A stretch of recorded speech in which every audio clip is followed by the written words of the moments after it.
అండి. ఈరోజైతే మీకు వచ్చేసి ఒక టిప్ చెప్తాం అనుకుంటున్నానండి. ఇప్పుడు మేమైతే పిండి వంటలు చేసామండి.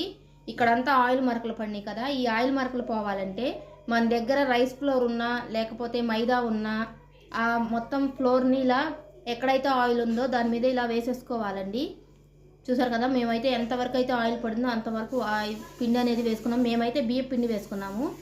ఇది ఇంత ఇలా చేయి పెట్టి అప్లై చేసేసి ఒక 5 నిమిషాలు వదిలేసామంటే ఆయిల్ అంతా అబ్జర్వ్ చేసేస్తుందండి. అప్పుడు మనకి నీట్గా వచ్చేస్తుంది. మనం ముందు ఎలా ఉందో ఆయిల్ మరకలు లేకుండా అలాగే వచ్చేస్తుంది.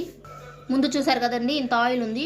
ఇప్పుడు వేసి రుద్దాక చూసారు కదా, ఇలా వచ్చేసింది. మనకు మరక అనేది కనపడదు. మీరు కూడా ఇలా ఒకసారి అప్లై చేసి ఎలా వచ్చిందో కామెంట్ చేయండి. ఇలా యూజ్ చేయటం వల్ల మనకి సర్ఫు అలాగే ఎటువంటి లిక్విడ్ లేకుండానే మనకి ఆయిల్ మరకలు మొత్తం వెళ్ళిపోతాయండి. కాబట్టి ఇలా యూజ్ చేయండి మీరు కూడా.